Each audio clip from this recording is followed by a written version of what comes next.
안녕하세요. 사연에 빠지다의 DJ 민영입니다. 오늘도 사연 시작하기 전에 구독과 좋아요 버튼 눌러주시고요. 그럼 오늘의 사연 함께 시작해 볼게요. 안녕하세요. 서울에 살고 있는 30대 중반 남자입니다. 이번에 좀 힘든 일을 겪었는데 혼자 소가리만 하기엔 굉장히 힘들어서 다른 사람에게 말이라도 해보면 괜찮아질까 싶어 사연을 신청해 봅니다. 저는 가족을 소중하게 생각합니다. 하지만 제 부모님이 사랑을 주신 건 아니었어요. 부모님의 잦은 다툼과 아버지의 폭행으로 불행한 가정 환경에서 자랐거든요. 하지만 저는 늘 부모님의 사랑이 고팠습니다. 처음에는 제가 혼자 잘 지내는 사람이라고 생각했어요. 하지만 이제와 생각해보면 너무 외로워서 남들에게 이 모습을 보여주기 싫어 혼자 잘 지낸다고 착각하면서 살았던 것 같네요. 그렇다고 제가 남들처럼 평범하게 다니지는 않았던 것 같습니다. 부모님은 제가 태어나서부터 사이가 좋으시지 않으셨어요. 제 어린 기억부터 싸움이 끊이질 않았거든요. 어머니는 늘 술에 취해 들어오시고 아버지는 그런 어머니를 늘 때리셨어요. 그러다가 둘은 곧 사이가 좋아졌고 또 어느 순간 서로 싸우고 있었습니다. 저는 모든 부모님이 이렇게 사는 줄 알았어요. 그리고 부모님은 늘 화가 난 상태로 저에게 얘기를 해서 저 또한 화난 말투로 얘기를 했어요. 그래서 어릴 때 친구들과 대화를 하면 늘 싸웠습니다. 전 굉장히 억울했어요. 그저 같이 놀고 싶어서 친구들에게 말을 붙인 것 뿐인데 늘 싸움으로 번지니 그 어린 나이에도 생생히 기억날 정도로 답답했었어요. 하루는 친구 어머니가 찾아와 자식 교육 똑바로 안 시키냐고 욕을 퍼부었어요. 그 이야기를 들은 어머니는 화가 잔뜩 나서 저를 때렸습니다. 저는 너무 아팠지만 제가 잘못됐다고 생각해서 맞고만 있었어요. 그리고는 팬티바람으로 쫓겨났습니다. 너무 추워 신문지라도 찾아야 하나 싶었지만 너무 창피해 움직이지를 못했어요. 다행히 옆집 할머니께서 저를 발견해서 저는 옆집으로 가서 몸을 녹였습니다. 할머니 집에 들어서니 구수한 된장 냄새가 났어요. 어릴 때 기억이라 생생하게는 잘 기억이 안 나지만 그 냄새만큼은 저를 따뜻하게 맞아줘서 아주 좋은 기억으로 남아있습니다. 그리고 할머니는 제게 옷을 줬습니다. 제 몸보다는 컸지만 제법 맞는 옷을 받았어요. 옷에서는 장록 속 쿰쿰한 냄새가 났었지만 저는 그 쿰쿰한 냄새가 너무 좋았습니다. 처음으로 사람의 온기를 느껴서 그런지 그 냄새마저 행복했어요. 몇 시간이 지나고 어머니가 저를 찾는 소리가 들렸습니다. 어머니는 늘 술에 깨면 저를 찾아 미안하다고 하셨거든요. 그날도 어김없이 저를 찾고 있는 소리가 들렸어요. 저는 가만히 할머니를 쳐다봤습니다. 가기가 싫었거든요. 하지만 할머니는 가야 한다며 엄마가 걱정한다고 빨리 가보라고 했습니다. 엄마가 걱정하니까 오늘은 이만 가고 다음에 또 놀러 오너라. 이 할미가 맛있는 과자랑 밥도 주마. 착하지? 저는 그 후로 옆집 할머니 집에 종종 놀러 갔습니다. 가끔은 할머니가 저를 보며 눈물을 훔칠 때도 있었는데 할머니 손자가 사고로 세상을 떠났다고 하더라고요. 그래서 할머니는 저를 더 예뻐해 주셨어요. 하지만 그 행복도 곧 끝나고 말았습니다. 그날도 어김없이 옆집 할머니 집으로 놀러 갔는데 들어가자마자 식은땀이 나고 온몸이 붓고 말았어요. 할머니가 쓰러져 계셨거든요. 할머니를 아무리 흔들어 깨웠지만 일어나지 않았어요. 그래서 전 슈퍼 아주머니께 달려가 울면서 할머니가 쓰러졌다고 말했죠. 너무 당황해서 그땐 어디에 전화를 해야 하는지 몰랐거든요. 다행히 할머니는 정신을 차리셨지만 상황이 안 좋아져서 병원에 지내셔야 했습니다. 그래서 전 더는 갈 곳이 없어졌어요. 갈 곳이 없어진 저는 집에 있어야만 했어요. 친구도 없어서 혼자 지내야 했습니다. 배가 너무 고파 라면을 끓여 먹었어요. 하지만 그땐 라면을 처음 끓여 먹는 거라 완전 한강물에 면은 퉁퉁 불어서 정말 맛이 없었습니다.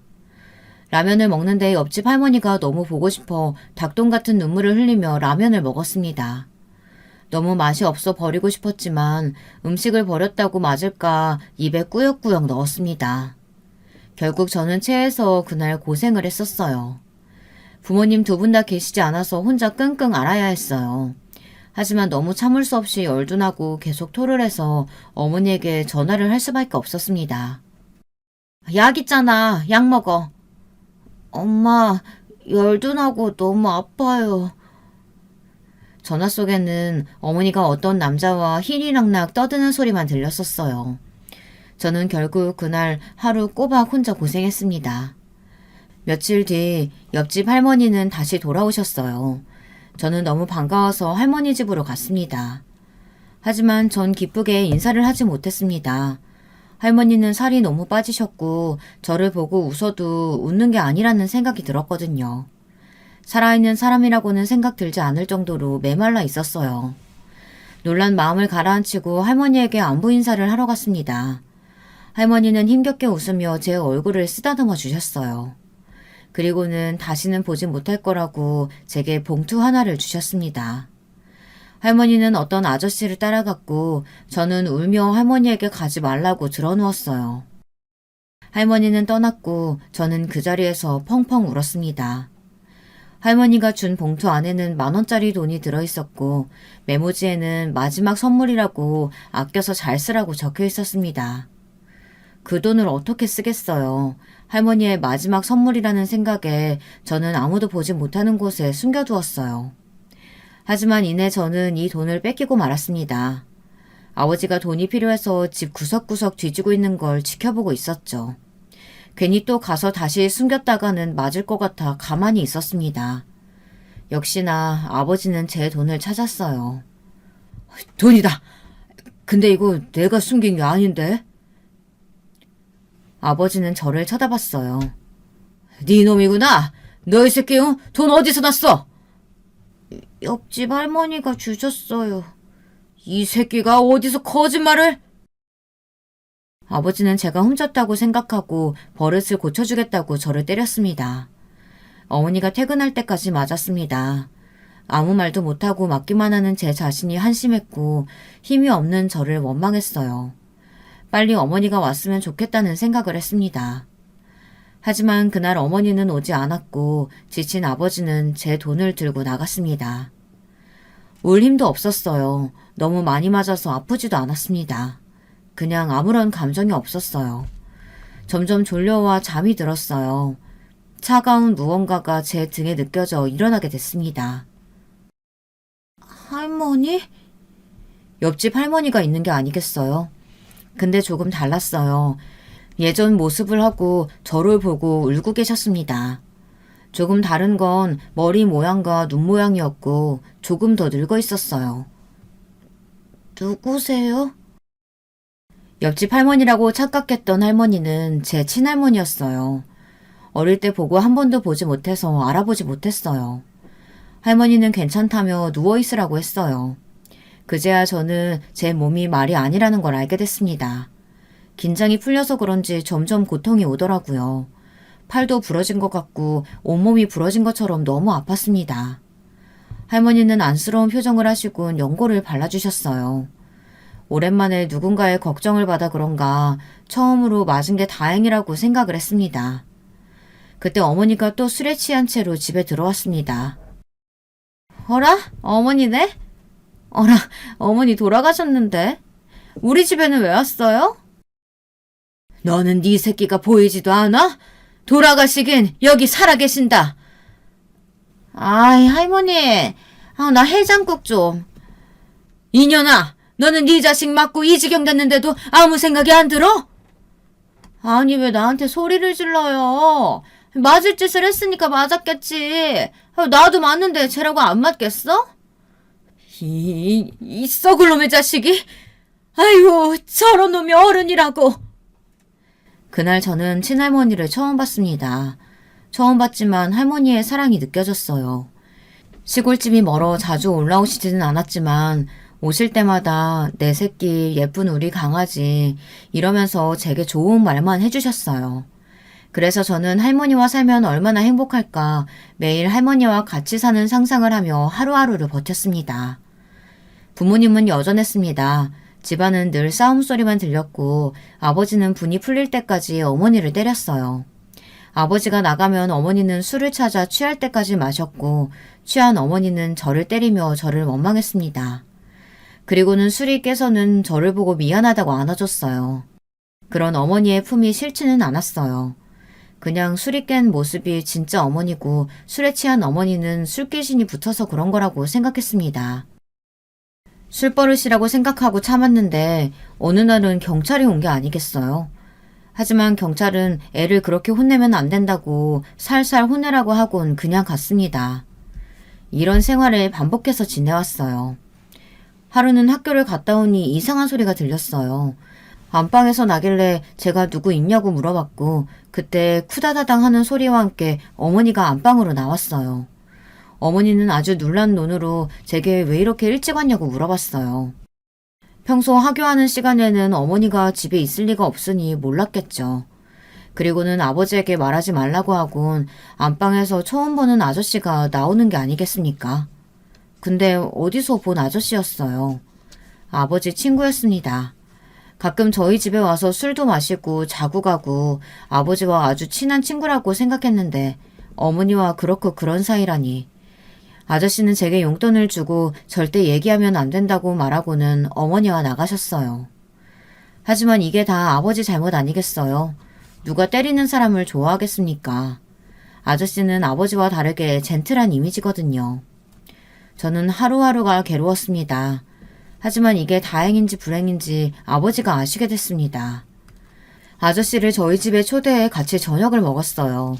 저는 속이 좋지 않다고 방에 들어갔습니다. 실제로도 속이 좋지는 않았어요. 아저씨와 어머니를 보고 있자니 속이 너무 안 좋더라고요. 그때 누군가 때리는 소리가 들렸어요. 저는 문을 살짝 열어보니 아저씨가 쓰러져 있었습니다.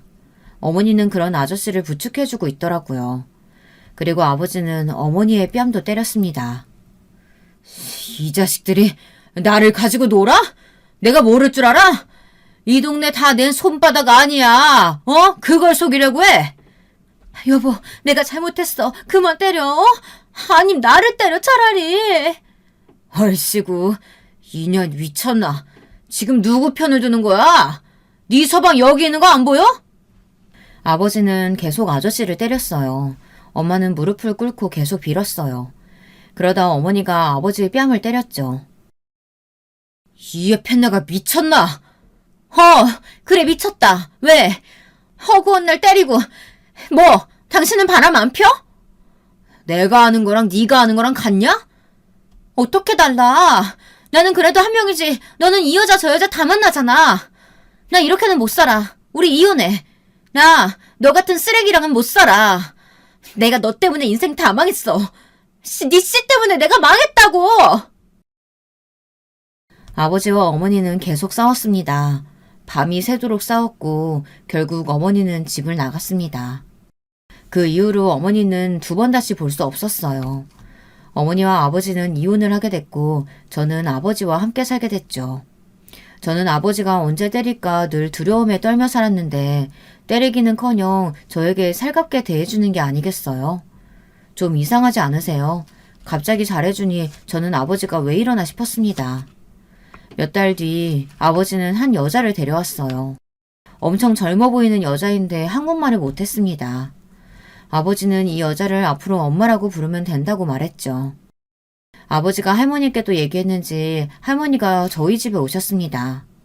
할머니는 아버지의 재혼을 반대했어요. 아버지는 할머니 말을 듣지 않고 재혼을 했고 저는 할머니와 살게 됐습니다. 오히려 저는 좋았어요. 시골로 오게 됐지만 어차피 친구도 없었고 부모님보다는 할머니를 좋아했기 때문에 할머니와 행복한 나날을 보냈습니다. 저에게 부모님은 할머니라고 말할 정도로 할머니는 지극정성으로 저를 키우셨어요. 하지만 제가 사춘기가 심하게 와서 사고를 자주 쳤어요. 시골로 와서 저는 친구를 사귀게 됐는데 그 친구가 질이 좀 좋지 않았어요. 오토바이는 물론 술, 담배는 기본이었죠. 그래서 저도 오토바이를 타고 술, 담배를 시작했어요. 할머니는 그런 저를 아무 말 없이 사랑으로 키웠습니다. 그러다 하루는 할머니가 저의 손을 꼭 잡고 그 친구와 놀지 말라고 말했습니다. 그 시기엔 친구가 정말 소중하잖아요. 저는 하나밖에 없는 친구와 놀지 말라는 소리를 듣고 할머니에게 소리를 쳤어요. 할머니, 너무한 거 아니야? 하나뿐인 손주 미치는 꼴 보고 싶어? 그 말 한마디를 하고 저는 집을 나왔습니다. 그리고 오토바이를 타고 도로를 달렸어요. 그때 저는 제 인생에 대해 생각을 하게 됐습니다. 인생에 대한 회의감이 들더라고요. 가정폭력에 부모님의 외도, 방황하는 나. 제 인생이 참 보잘것없다고 느껴졌습니다. 그러다 저는 트럭에 부딪히고 말았어요. 달리고 있다가는 기억이 없었습니다.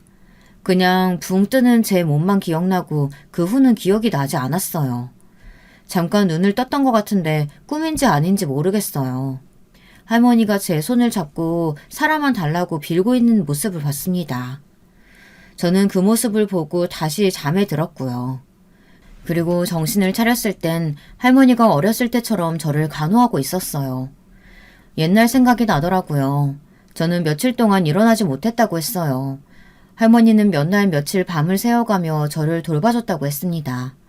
할머니는 의사선생님 손을 잡고 감사하다고 연신 인사를 했고 저를 안고 울면서 다행이다 얘기했죠. 그 모습을 보고 저는 무슨 짓을 했는가 생각을 하게 됐습니다. 그 이후로 저는 오토바이는 타지도 않았어요. 술, 담배 또한 하지 않았고 그 친구와도 더는 만나지 않았습니다. 할머니는 그 후로 지치셨는지 편찮으셔서 계속 누워 계셨어요. 아픈데도 제 밥 챙겨준다고 늘 저녁을 차려줬어요. 그러다 할머니가 잠시 현기증이 나셨는지 넘어지고 말았습니다. 근데 팔을 잘못 디뎌 팔이 퉁퉁 부었죠. 바로 병원에 가니 뼈가 부러졌다고 당분간 팔을 못 쓴다고 하더라고요. 저희 나이야 뼈가 잘 붙지만 할머니 나이엔 잘 붙지도 않는다면서 천천히 지켜보자고 했어요. 저는 할머니를 도왔고 저녁밥은 제가 지어드렸어요. 처음 만들어보는 밥은 참 맛이 없었습니다. 그래서 더욱더 할머니를 존경하게 됐어요. 다들 어떻게 그렇게 정성껏 매일 요리를 하는지 정말 대단하다고 생각이 들었습니다. 저는 할머니 덕에 정신 차리고 마음을 다잡고 공부를 열심히 해서 서울에 있는 대학교에 들어갈 수 있게 됐습니다. 할머니와 떨어지는 건 마음이 아프지만 아버지 집에서 지내기로 했어요. 다행히 아버지와 새어머니는 저를 반갑게 맞아주셨고 둘 사이에는 자식이 없어 새어머니는 저를 친자식처럼 대해주셨어요. 하지만 불편했어요. 나이 차이가 얼마 안 나는 것도 이상했고 어머니에게 죄를 짓는 것 같기도 했거든요.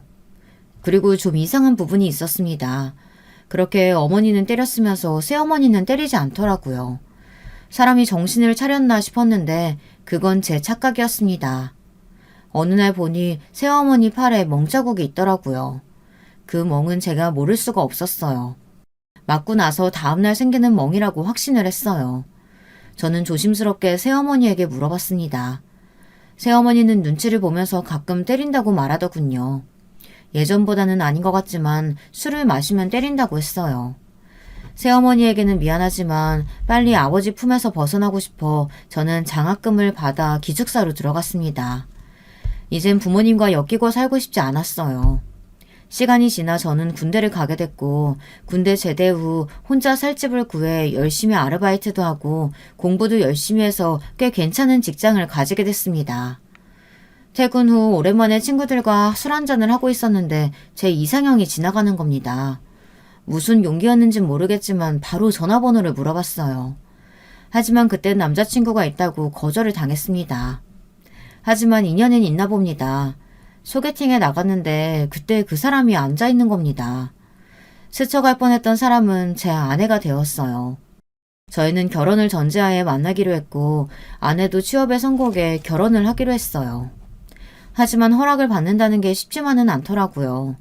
처갓집 식구들이 좀 까다로운 성격이라 힘들었습니다. 음식 취향, 음악 취향, 옷 취향 등 다양한 걸 물어보더라고요. 그리고 제일 중요한 건 처음 장인어른을 뵐 때였습니다. 각오를 하고 가야 했어요. 아내 말로는 장인어른이 술을 좋아하는 편인데 술이 센 사람을 좋아한다고 말하더라고요. 저는 술을 그리 즐겨하는 편도 아니라 걱정을 했어요. 주량이 약한 편은 아니라 다행이지만 제가 취할 정도로 먹어본 적이 없어서 어느 정도인지 몰라 걱정이 됐습니다. 그래, 술은 좀 하나? 네, 좋아합니다. 점수를 따기 위해 저는 거짓말을 했고 한두 잔 장인어른과 마시다 보니 서서히 필름이 끊기고 말았습니다. 그날 저는 집에 가지도 못하고 처갓집에서 잠이 들었습니다. 속이 말이 아니었어요. 그리고 걱정이 물밀듯이 흘러넘쳤죠. 근데 웬걸 장인어른께서 저를 좋게 보는 게 아니겠습니까? 장인어른도 오랜만에 너무 많이 마셔서 속이 아프다고 웃으면서 제게 장하다고 이런 사이가 와서 든든하다고 하셨어요. 기억은 안 나지만 사고치지 않고 잘 마신 것 같아 한시름 났습니다. 장인어른은 그렇게 허락을 받았고 이제는 장모님만 남았죠. 분명 취향 이야기를 말했을 땐 저를 꽤나 마음에 드는 눈빛으로 본 것 같았지만 장모님은 완전히 허락한 건 아니라고 말했습니다. 장모님은 제가 부모님과 연락을 하지 않는다고 하니 이상하게 생각하시는 것 같았어요. 모든 속사정을 말했다가는 결혼을 반대할 것 같아서 그냥 성격 차이로 이혼을 했는데 서로 재혼을 해서 연락을 피하고 있다고 거짓말을 했어요. 대신 할머니 손에 자라 부모님 같은 존재라고 말했습니다. 상견례를 따로 하지는 않았고 아내와 제가 할머니 댁으로 가기로 했어요. 할머니 댁으로 가는 날 할머니께 아내를 소개시켜줄 생각에 들떴지만 아내는 표정이 좋지 않더라고요. 왜 그래? 어디 아파? 아니, 제 물음에 아내는 점점 표정이 굳어갔습니다. 이유라도 알면 해결을 해줄 텐데 모르니까 답답했어요. 몇 분 뒤 아내는 말을 열었어요. 왜 말 안 했어? 저는 아내의 말에 식은땀이 났습니다. 잘못한 건 없지만 괜히 그런 말을 들으면 잘못한 게 있나 생각을 하게 되더라고요. 저만 그런가요? 저는 아무리 생각해도 떠오르는 게 없었습니다. 나는 이렇게 시골인지 몰랐어. 이 정도면 자기가 모셔와야 하는 거 아니야? 나 이런 시골에서 잘 못 지낸단 말이야. 아내의 말에 저는 어처구니가 없었습니다. 자고 가는 것도 아니고 잠깐 인사를 드리러 가는 건데 시골이라 힘들다니. 물론 멀기는 하죠. 이해는 하지만 그런 걸로 투덜거리니 저도 화가 나더라고요. 좋은 날 좋게 넘어가려고 했지만 그런 말을 들으니 저도 참을 수가 없었습니다.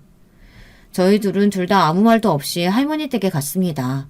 그래도 할머니를 보면 다를 거라고 생각했는데 여전히 표정을 풀지 않은 채 할머니와 대화를 하더라고요. 처음이고 어색하니 그럴 수 있다고 생각해서 마음을 비우기로 했습니다. 그 다짐도 얼마 가지 않아 할머니가 아내를 만지려고 하면 피하는 것 같았어요. 결국 저는 서울로 올라가는 길에 아내에게 한 소리 했습니다. 할머니 손은 왜 피해? 안 피했어. 피했잖아. 내가 다 봤는데 뭘. 아니야, 나 피한 거 아니야. 우연히 피한 것처럼 보였나 보지. 아내는 피한 게 아니라면서 잡아댔고 싸워서 뭐하나 싶어 말을 아꼈습니다. 저희는 그렇게 결혼을 하게 됐고 신혼을 즐기고 있었어요. 아주 치열하게요. 저희는 생활 패턴이 맞지 않아 많이 싸웠습니다. 제 아내는 정말 더러웠습니다. 연애할 때는 너무 깔끔해서 결벽증이 있는 게 아닌가 걱정할 만큼 깨끗했는데 속아서 이혼을 하고 싶을 만큼 너무 지저분했어요. 밥을 먹고 치우지 않는 건 물론이고 팩을 하고 화장대에 그대로 둔다거나 아이스크림을 먹으면 아내가 어디서 먹었는지 알 정도였죠. 그 자리에 그대로 두고 자기 할 일을 하더라고요.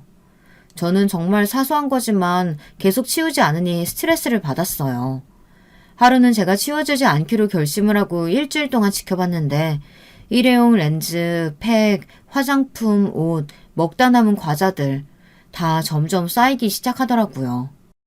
옷이야 그렇다 치고 간단한 쓰레기 정도는 그냥 바로 버릴 수 있는 거 아닙니까?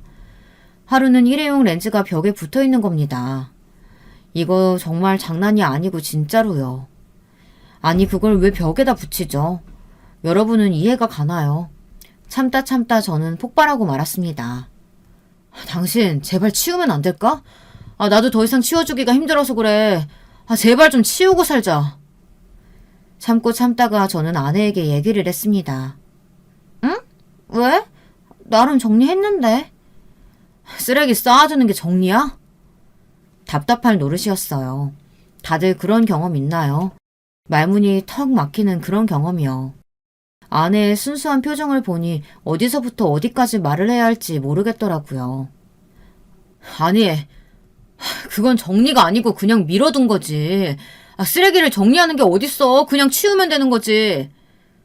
그럼 자기가 하면 되잖아. 그러니까 이때까지 그랬는데 이제는 좀 지쳐서 당신도 좀 하라고 말하는 거야. 나도 참다가 안 될 것 같아서 좋게 얘기하는 거야. 그게 좋게 얘기하는 거야? 아, 자기는 인상 쓰고 얘기하는 게 좋게 얘기하는 건가 보다. 아내는 제 말보다 표정에 꽂혀서 계속 표정 이야기만 했습니다. 결국 정리 문제는 무용지물이 되었어요. 정말 답답했습니다. 말이라도 통하면 대화라도 해볼 텐데 대화는커녕 싸우기만 하니 물론 제가 조금 세게 이야기하는 것도 있을 겁니다. 제가 워낙 말을 세게 해서 그렇게 들릴 수도 있겠죠. 하지만 연애할 때 그걸로 많이 싸웠고 시간이 지나서는 아내가 이해한다고 얘기를 했었는데 이젠 표정까지 뭐라고 하니 할 말이 없었어요. 아니 표정은 화가 나면 당연히 안 좋을 수밖에 없지는 않나요. 처음에 좋게 치우라고 이 얘기했을 땐 듣지도 않고 인상을 찌푸리고 얘기하니 인상 찌푸렸다고 뭐라고 하니 말하기가 싫었습니다. 그렇게 이 문제는 그냥 넘어가고 말았습니다. 그리고 몇 달 뒤 저희는 이 문제로 다시 싸우고 말았습니다. 하지만 결국 아내와 말이 통하지 않는 것 같아 제가 포기하기로 했어요. 결국 제가 지고 말았습니다. 근데 이걸 아내가 장인어른께 말을 한 것 같았어요. 어느 날 장인어른께 전화가 왔습니다. 장인어른이 저와 술을 마시고 싶다며 집으로 오라고 했어요. 그래서 저는 퇴근 후 아내와 함께 처갓집으로 갔습니다. 근데 분위기가 좋지 않더라고요. 밥을 먹는데 체할 것 같았어요. 장인어른과 술 한잔 하는데 조금 알딸딸해지자 장인어른이 제게 한마디 하더라고요. 내 딸 소중한 아이라 잘 좀 부탁한다. 아내가 소중한 아이라며 제게 잘 부탁한다고 딱 이 한마디 하셨습니다.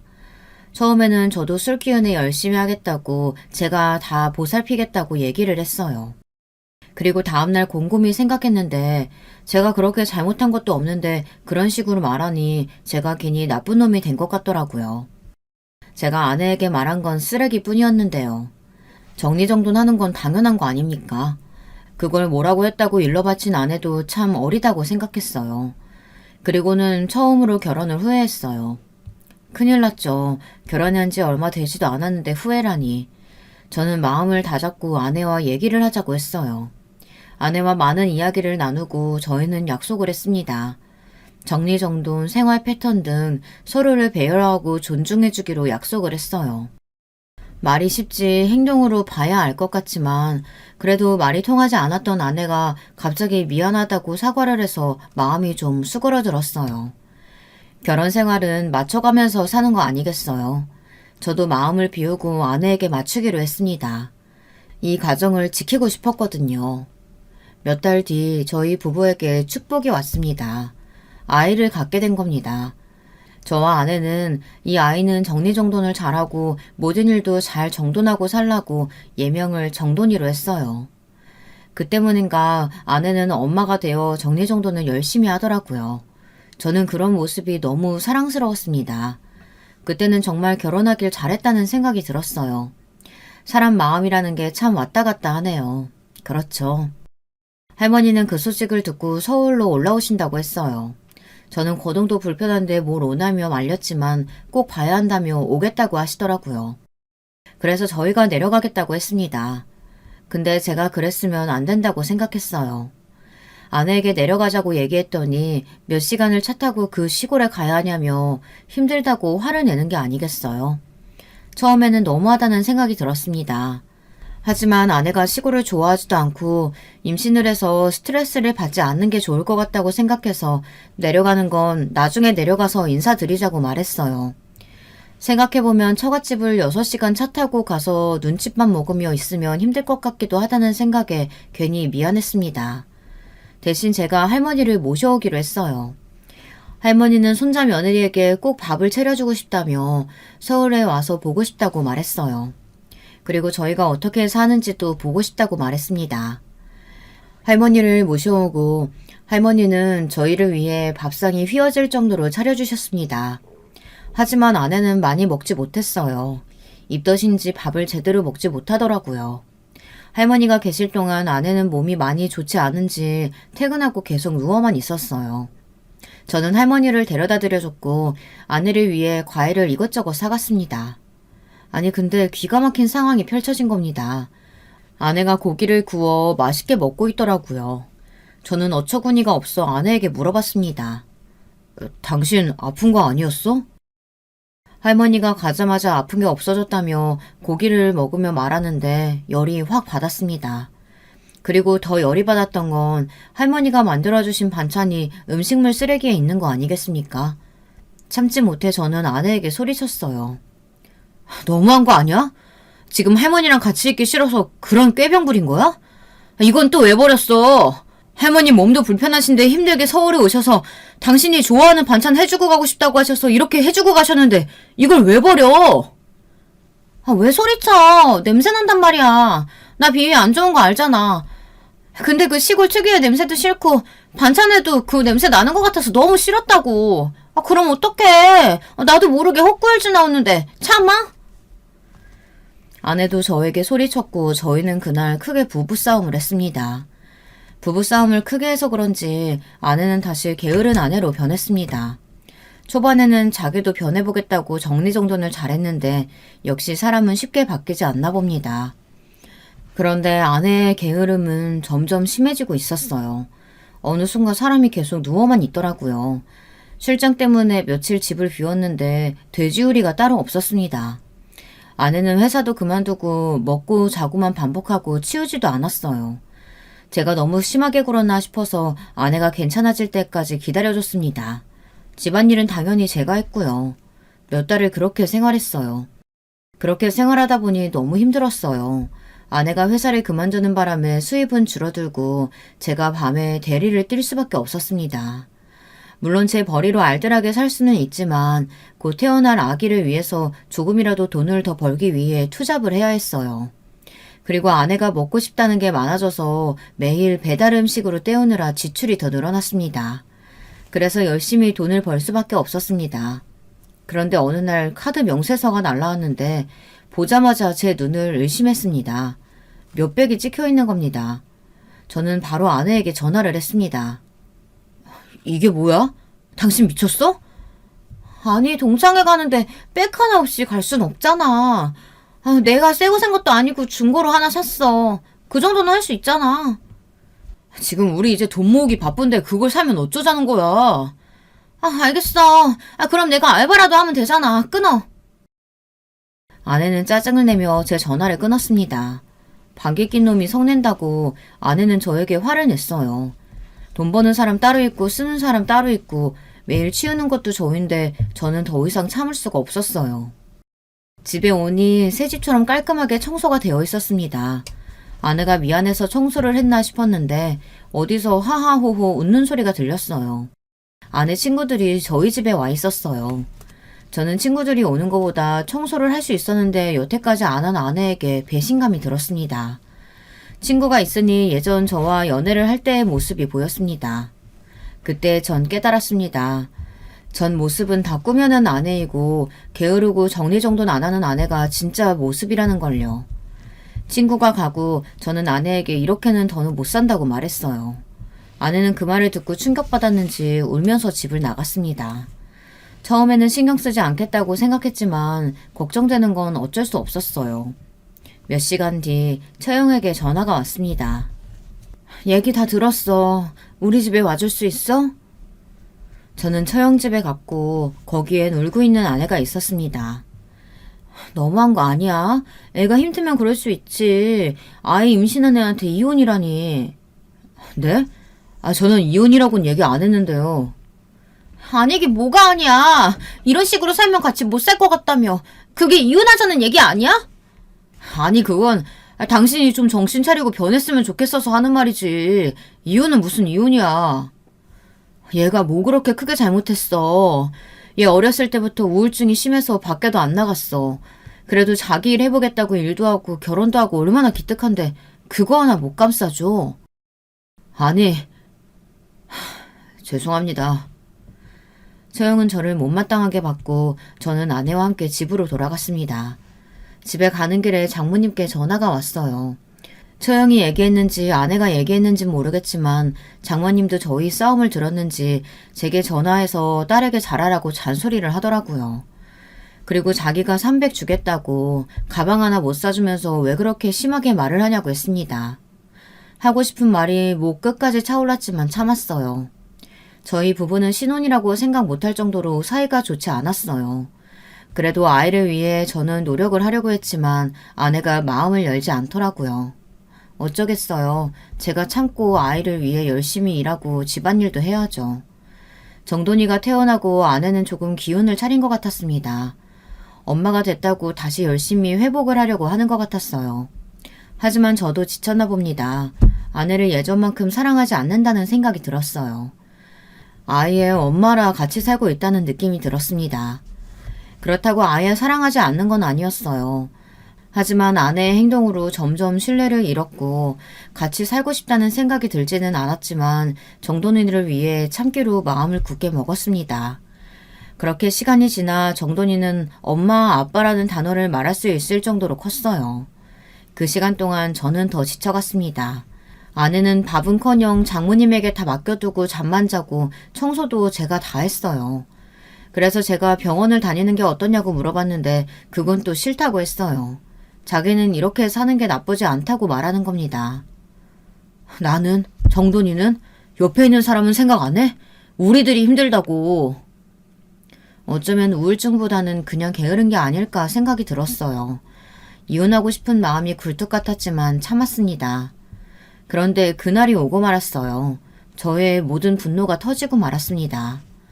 할머니가 제 아들을 보고 싶다고 6시간을 버스를 타고 올라왔어요. 할머니가 제게 전화하는 걸 잊고 그냥 저희 집에 찾아온 거였어요. 정돈이는 자고 있어 보지 못했고 아내는 뚱하게 할머니를 맞이했습니다. 이제는 화도 나지 않았어요. 바라지 않았어요. 그냥 제가 잘하면 되니까 신경 쓰이지도 않았어요. 할머니가 밥을 해주셨는데 아내는 깨작깨작 먹더라고요. 할머니는 걱정돼서 물어봤는데도 아내는 대충 얘기를 하더라고요. 대신 제가 할머니에게 더 살갑게 대했죠. 그때 정돈이가 깼는지 저를 찾더라고요. 할머니는 정돈이를 볼 수 있다는 생각에 들뜨셨고 정돈이는 처음으로 할머니를 봤죠. 증조할머니야. 증조할머니 안녕하세요. 할머니가 정돈이가 귀여운지 볼을 만지셨어요. 그때 저는 아내의 말을 듣고 뚜껑이 열리지 않을 수가 없었습니다. 아내가 밥을 먹다 갑자기 소리를 치며 할머니에게 뭐라고 하는 겁니다. 그 더러운 손으로 아이를 왜 만져요? 아내는 소리치며 할머니께 정색했고 저는 그 말을 듣자마자 너무 화가 나서 뺨을 때렸습니다. 뭐? 당신 지금 뭐라고 했어? 더러워? 지금 할머니한테 더럽다고 했어? 할머니 손이 고운 건 아닙니다. 일을 얼마나 오래 해오셨겠어요. 거칠고 여기저기 상처가 많았어요. 근데 그걸 더럽다고 아이를 만지지 말라고 하는데 화가 날 수밖에 없었어요. 다들 그런 소리를 들으면 열이 확 받지 않나요? 저는 홧김에 이혼 얘기를 꺼냈습니다. 더러운 건 당신이지. 청소도 안 해, 씻지도 않아. 뭐 제대로 하는 거 없이 누워만 있고. 우리 이혼해. 당신 엄마 자격 없어. 나 이렇게는 못 살아. 이혼해. 뭐? 이혼? 지금 말 다 했어? 고작 이런 걸로 이혼을 해? 아니, 못해. 그렇게 소리치고 아내는 밖으로 나갔습니다. 어디로 갈지 뻔했어요. 장모님 댁 아니면 처형에게 갔을 거라 생각했어요. 저는 할머니께 죄송했습니다. 할머니 죄송합니다. 못난 모습 보여드렸어요. 아유, 며느라가가 걱정이지. 너는 거기서 때리면 어떡하니? 그 고운 뺨을 때리면 어째? 젊은 처자 눈에는 늙은이 손이 더러워 보일 수도 있지. 지 새끼 걱정돼서 하는 말이겠지. 너 가서 빌어라. 잘못했다고. 할머니는 오히려 아내를 감쌌습니다. 몇 시간 뒤 갑자기 처갓집 식구들이 다 저희 집에 와서 소란을 피우기 시작했습니다. 이 버릇없는 놈이 우리 딸을 울려? 장인어른은 저를 때렸습니다. 순간 저는 몸이 기울어졌고 식탁에 머리를 부딪혔어요. 심하게 부딪힌 건 아니지만 모서리를 부딪히는 바람에 피가 났습니다. 할머니는 놀라 발을 동동 구르시고 장모님은 할머니에게 한 소리 했어요. 아니 어르신, 왜 함부로 애 얼굴에 손을 대요? 그러다가 균이라도 옮기면 어쩌시려고 그래요? 그리고 이서방, 자네도 그렇다고 이혼 얘기를 해? 전에도 그렇고 이거 아주 안 되겠구만. 그래, 차라리 이혼해. 나도 자네 같은 사위 두는 거 쪽팔리네. 장모님, 아무리 장모님이라 해도 저 참지 않을 겁니다. 저희 할머니 늘 깨끗하게 씻으시는 분이고 균 같은 거 세상 사람들 다 갖고 있습니다. 이혼 잘 됐네요. 대신 제 아들은 제가 키울 겁니다. 뭐시? 지금 누구 배 아파서 낳은 자식인데 네가 키워? 이 자식이 입 밖으로 내뱉는 말이라고 다 말인 줄 아나? 장인어른은 저를 또 때리려고 했습니다. 그 순간 할머니가 장인어른을 맞고는 무릎을 꿇고 자기가 잘못했다고 다시는 안 오겠다며 싸우지 말라고 빌더라고요. 저는 그 모습을 보고 억장이 무너졌습니다. 그렇게 사고를 쳐도 무릎을 꿇지 않았던 할머니인데 욕을 들어가면서도 무릎을 꿇다니 있을 수 없는 일이었어요. 이혼 이야기는 열이 받아서 홧김에 나온 말이었는데 이혼을 해야 하나 고민을 했습니다. 이런 사람들과 가족이 되기는 싫었거든요. 여러분 같으면 어떻게 하실 건가요? 저는 아이를 생각해서라도 이 가정을 지켜야 하나 많은 고민이 되기 시작했습니다. 하지만 처갓집 식구들은 할머니의 말을 들을 생각도 하지 않았어요. 장인어른, 지금 제가 좋게 얘기할 때 저희 집에 나가주세요. 저기 그렇게 소중한 따님, 회사 육아휴직이 아니라 그냥 그만둔 겁니다. 청소도 안 하고 매일 돈만 쓰고 저희 아들보다 못합니다. 제가 대리운전 하는 건 아세요? 장모님과 장인어른은 처음 듣는다는 듯이 아내를 쳐다봤습니다. 아내는 당황해서 저를 노려보더라고요. 아니 막상 일하려니까 힘들어서 그냥 그만뒀지. 엄마 아빠가 또 뭐라고 할까봐 무서워서 육아휴직이라고 거짓말하긴 했는데 나중에 그래도 다 말하려고 했어. 이놈의 지지배가 정신 안 차릴래? 또 그래? 너 이제 다시는 안 그런다며. 예전에도 그랬으면서 뭐. 네? 그게 무슨. 언니! 알고 보니 아내가 결혼 경력이 있었던 겁니다. 혼인신고는 하지 않아 이혼은 아니지만 결혼식은 올렸고 아내의 본 모습을 본 전 남편은 혼인신고 하기 전에 갈라서자고 했어요. 저는 그 얘기를 듣고 모두 나가라고 소리쳤어요. 처갓집 식구들과 아내는 제 눈치를 보며 나갔고 할머니는 울고 있었습니다. 아들도 놀라 울고 있었어요. 저는 아이를 달래고 마음을 붙잡고 처남에게 전화를 했어요. 처남은 처갓집 식구들과 친하게 지내지는 않지만 뭔가 아는 게 없나 싶어서 전화를 했습니다. 알고 보니 전 남편은 처남의 지인이라 번호를 받을 수 있었어요. 저는 아내의 전 남편과 만나 아내에 대한 이야기를 들었습니다. 가히 충격적이었어요. 아내에 대한 배신감은 더 깊어졌고 이혼을 해야겠다고 마음을 굳게 먹었습니다. 전 남편에게 들은 바로는 아내가 돈 많은 남자만 꼬시기 유명하대요. 전 남편도 꽤나 돈이 많아 보였고 아내는 적당한 직장에 들어가 깔끔하고 가정적인 척을 하며 남자들을 꼬셨고 그중에 전 남편이 포함되어 있었다고 했어요. 아내의 더러움과 게으름은 자기가 커버할 수 있었다고 했지만 그 사실을 알고 결혼식을 올리고 바로 그만 살자고 말했대요. 심지어 결혼 준비를 하면서도 다른 남자를 만나고 있었다고 했습니다. 그 말을 듣고 저는 아내를 믿을 수가 없었습니다. 어디서부터 어디까지 진실이고 왜 저랑 결혼을 했는지도 모르겠고 다른 사람과 만나지 않았을까 많은 생각이 들었어요. 저는 아내에게 찾아갔습니다. 얘기 좀 해. 미안해. 내가 다 잘못했어. 다시는 안 그럴게. 나 네 전 남편 만났어. 다 들었어. 뭐? 자기가 왜 만나 그 사람을? 이미 지난 일이야. 지금 그게 중요한 게 아니잖아. 그 노인, 아니 시할머니. 노인네? 그래. 너한테는 노인이지. 내가 가장 존경하고 사랑하는 부모님 같은 존재지만 너한테는 노인네지. 그리고 결혼한 건 왜 속이고 나랑은 왜 사는 거야? 돈 많은 남자 꼬시고 다니는 게 취미라며. 난 뭐 돈도 없고 백도 없는데 나 같은 애랑 왜 살고 애까지 낳아서 사는 거야? 아내는 저에게 미안하다고 자기가 다 잘못했다고 빌었어요. 예전에 철이 없어서 한 짓이라고 저를 만나고 제대로 된 사람을 만나 결혼했다고 했습니다. 하지만 믿기지 않았어요. 속이고 결혼한 사람 말을 믿을 수 있겠어요. 저는 무척 혼란스러웠습니다. 저는 아내에게 빠른 시일 내에 헤어지자고 말했습니다. 그리고는 집으로 돌아갔어요. 그리고 몇 시간 뒤 또 장모님과 정인어른 아내가 집에 찾아왔습니다. 이제는 지긋지긋했어요. 힘없이 저는 열어줬어요. 장인어른은 제게 무릎을 꿇으며 빌기 시작하더라고요.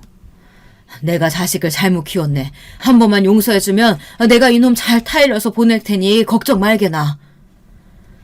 아내도 눈치를 보며 제 앞에 무릎을 꿇고 미안하다고 사과를 했어요. 근데 그마저도 장모님이 시켜서 하는 거였어요. 그 모습을 보고 저는 저런 사람이 우리 아이 엄마라는 생각에 차라리 이혼하는 게 맞다고 생각했어요. 저는 어린 나이에 정상적이지 않은 엄마를 보고 자라 힘들었는데 제 아이마저 그런 엄마 곁에 두게 하고 싶진 않았습니다. 저는 단호하게 거절했습니다. 장인어른 장모님, 저 다 압니다. 다 들었어요. 다 듣고도 제가 이 사람이랑 같이 살아야 됩니까? 저 제 가족 끔찍히 아낍니다. 그래서 아내가 청소도 안 하고 일도 안 나갈 때 내가 다 벌면 되지 조금만 참자 이렇게 참으며 살아왔어요. 제 아들을 위해서라도 엄마가 필요하니 이혼은 참았는데 보니까 엄마가 엄마다워야 같이 살죠. 아내는 눈물을 흘리며 빌었지만 저는 그만 울고 정신 차리고 다음에 보자고 했어요. 할머니가 빌 때는 듣지도 않았으면서 정작 자기네들이 잘못했으니 싹싹 비는 모습을 보니 속이 다 시원했습니다. 그렇게 저는 아내와 이혼을 하게 됐고 저는 아들과 함께 작은 집으로 이사가 둘이 살게 됐습니다. 할머니와 같이 살고 싶었지만 할머니는 평생 시골에서 살아 도시가 답답하다며 계속 시골에서 살기로 했어요. 그리고 아버지는 결국 새어머니가 경찰에 신고했다고 했지만 금방 풀려나 새어머니는 도망쳤다고 했습니다. 아버지가 돈이 떨어졌는지 할머니에게 찾아가 돈 좀 빌려달라고 하는데 제가 몇백 주고 다시는 오지 말라고 오면 신고할 거라고 말하니 아버지는 좋다고 그냥 가셨어요. 하지만 곧바로 돈이 다 떨어졌는지 다시 저희 집으로 찾아왔습니다. 그런데 제 아들과 함께 있는 모습을 보는데 속이 울렁거리더라고요. 아들에게까지 폭력을 쓸까봐 조마조마했습니다. 저는 결국 아버지에게 해서는 안 될 짓을 하고 말았어요. 순화시켜서 말하겠습니다. 다시 한 번 더 오면 그때는 아버지고 뭐고 없다고 협박을 했어요. 물론 아들은 못 보게 방에 들어가게 했고 아버지는 제가 진심이라는 걸 알았는지 마지막으로 제가 주는 돈을 받고 사라졌습니다. 안 그래도 이혼 때문에 힘들었는데 아버지 일 때문에 더 힘들었어요. 잠도 제대로 못 자고 친구들이 저희 집에 와서 안부를 물을 정도로 매일 지쳐 쓰러지고 삶에 희망이 보이지 않아 늘 술을 마시고 누워 있었습니다. 마음 같아서는 일도 가기 싫었지만 아들을 위해 일은 해야 했어요.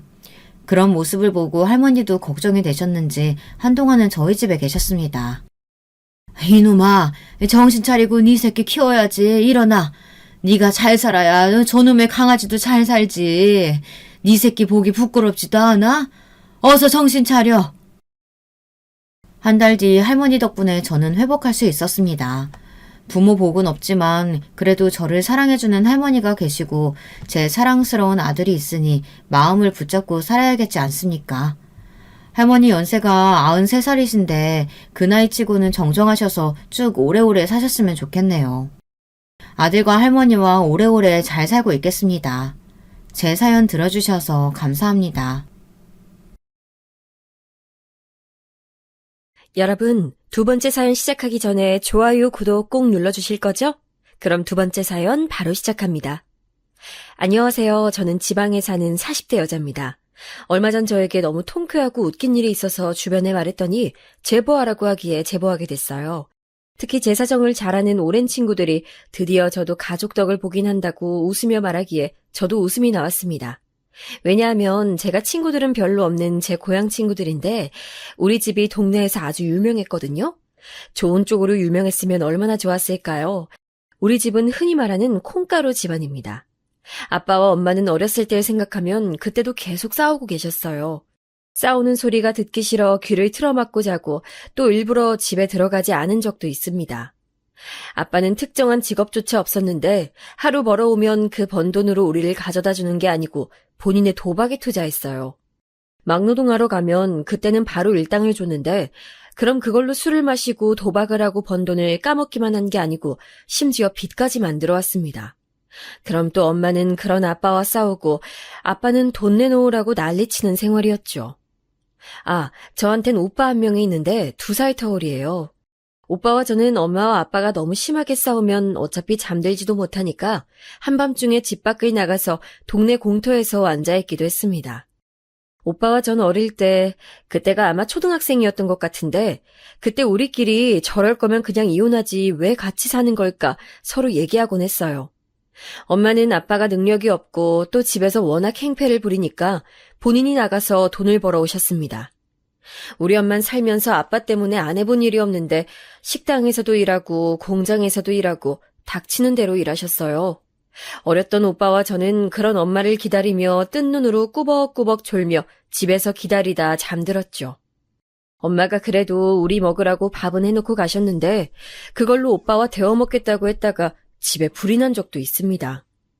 엄마는 당신 인생에 대한 한탄을 자주 하셨는데 어렸던 전 우리 엄마지만 진짜 제발 엄마가 행복했으면 좋겠다고 생각했어요. 엄마가 그렇게 벌어온 돈이 있으면 아빠는 그 돈을 가지고 도박을 하러 나가니 일부러 오빠와 제 책 중간에 돈을 숨기기도 했어요. 학교에서 교과서를 열었는데 돈이 있어서 놀랐던 적이 한두 번이 아닙니다. 그러다 정확히 제가 초등학생이고 오빠가 중학생 때 아버진 집을 나가셨어요. 아빤 그 전에도 종종 집을 나간 적이 있었는데 그래도 몇 년에 한 번은 저렇게 나가면 돈을 벌어오긴 해서 그때도 그런 줄 알았습니다. 그런데 아빤 그렇게 제가 중학교를 졸업할 때까지 집에 한 번도 온 적이 없었어요. 엄마는 쓸모도 없는 인간 차라리 잘 됐다고 하셨는데 그러면서도 아빠가 집에 올 수도 있으니 절대 이사 가면 안 된다고 하셨습니다. 그리고 안타까운 소리지만 아빠도 없고 엄마는 일하느라 바빠서 집에 신경도 못 쓰고 우리를 도와줄 조부모님도 다 안 계시니 동네에선 우리를 좋게 보지 않았어요. 똑같은 장난을 쳐도 잘 살고 부모가 멀쩡한 직업을 가지고 있는 오빠 친구는 그저 장난이고 우리 오빠가 하면 마치 범죄처럼 여겨졌습니다. 오빠는 아빠가 집을 나가고 엇나가기 시작했는데 결국 고등학교도 졸업하지 못했어요.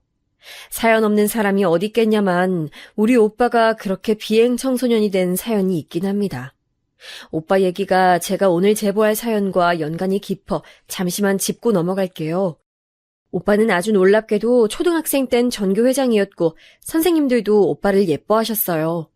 예의 바르고 착하고 친구들도 도와주는 활발한 학생이었고 무려 초등학생 땐 공부도 잘했습니다. 친구가 많고 호전적인 성격인 오빠와 달리 저는 내성적이고 매우 조용한 성격이었는데 그런 오빠 덕분에 초등학교 생활은 아주 편했을 정도였어요. 선생님의 관심을 한 몸에 받으며 오빠는 초등학교를 졸업하고 중학교에 입학했는데 그때 우리 아빠의 행패가 아주 심했을 때였습니다. 아빠는 본인에게 돈을 주지 않으면 집에서 온갖 물건을 던지곤 했어요. 심지어 텔레비전도 던지고 집에 있던 큰 라디오도 던지고 그렇게 던지며 창문도 깨서 한겨울에 이불로 창문을 막고 잤던 적도 있습니다. 도둑이 와도 우리 집은 가져갈 게 없어서 안 들어오겠다. 엄마는 항상 한숨 쉬며 아빠의 뒷수습을 해주곤 하셨죠. 그러다 아빠가 집을 나갔다고 했잖아요. 그날이 무슨 날이냐면 아빠는 그날도 또 술을 많이 마시고 집에 왔었어요. 들어오자마자 엄마한테 돈을 내놓으라고 했죠. 어릴 때야 오빠와 전 무서우니 밖으로 나갔지만 어느 정도 크고 나서는 우리가 나가면 엄마는 혼자서 아빠를 감당해야 하니까 나가지 않고 그런 아빠를 최대한 진정시키고 말렸어요. 그날도 식탁 의자를 들고 내동댕이 치는 아빠를 오빠가 맡고 있었는데 그런 오빠가 싫었는지 아빠는 오빠에게 의자를 던졌습니다. 오빠가 그걸 피하다 의자가 창문으로 날아가서 또 창문이 깨지게 됐죠. 이웃집에 살던 옆집 할머니가 나와서 우리 집에 대고 소리를 지르며 제발 이사가라고 동네 창피하게 뭐하냐고 하셨던 기억이 나네요. 옆집 할머니는 우리 아빠를 너무 싫어해서 제가 학교 갔다 돌아오면서 마주치면 저보고 한 살이라도 어릴 때 도망가라고 했을 정도였습니다. 무튼 그렇게 또 난리치는 아빠를 막다 순식간에 오빠가 다치게 됐어요. 창문이 깨지며 유리 조각이 많았는데 거기에 얼굴을 다쳐 피가 많이 흘렀습니다. 그걸 보고 엄마는 처음으로 아빠에게 달려들어 화내셨고 아빠도 오빠가 다친 걸 보고 충격받았는지 갑자기 집 밖으로 나갔어요. 그리고 그게 제가 초등학생 때 본 아빠의 마지막 모습입니다. 급하게 엄마는 오빠를 데리고 응급실에 갔고 저 혼자 집에서 유리를 치우다 손을 베기도 했어요. 옆집 할머니가 비록 우리 아빠는 싫어하셔도 저와 오빠는 죄가 없다고 안타까워했는데 그런 저를 보고 치료를 해주셨던 게 기억이 납니다. 아무튼 그 이후로 오빠의 이마엔 큰 흉터가 남게 됐는데 오른쪽 눈썹까지 긴 흉터예요. 그걸 보고 학교에서도 놀림이 많았고 제가 차마 사연 속에 못 담는 말도 많이 들었습니다. 심지어 엄마와 오빠와 제가 길거리를 다니면 동네 주민들은 한마디씩 했어요. 아니, 아들 얼굴이 왜 그 모양이 되도록 이혼도 안 하고 살아? 아우, 애가 안 됐다. 아줌마, 뭘 알아요. 내 얼굴이 이렇게 된 거 엄마 때문 아니고 아빠 때문인데 뭘 안다고 그래. 어머, 어린애가 못하는 말이 없어? 아줌마가 우리 엄마한테 하는 말은 잘하는 거고?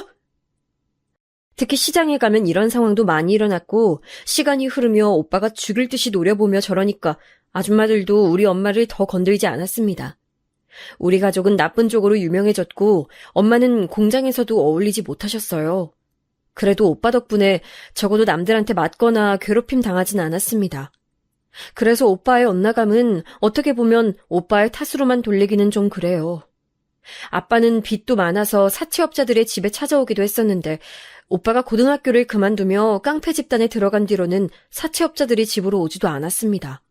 물론 이 과정에서 저도 학교에서 친구들이나 모르는 사람들 혹은 선생님들이 대놓고 너희 아빤 집 나갔고 오빠는 깡패라며 이런 소리를 해서 진짜 많이 울기도 했어요. 깡패 동생이란 말을 제 이름보다 많이 들었을 거랍니다. 하지만 전 그래도 아빠는 원망해도 오빠는 차마 원망하지 못했습니다. 엄마도 그런 오빠의 인생이 너무 불쌍하다고 밖으로 나돌지 말고 집으로 오라고 했었죠.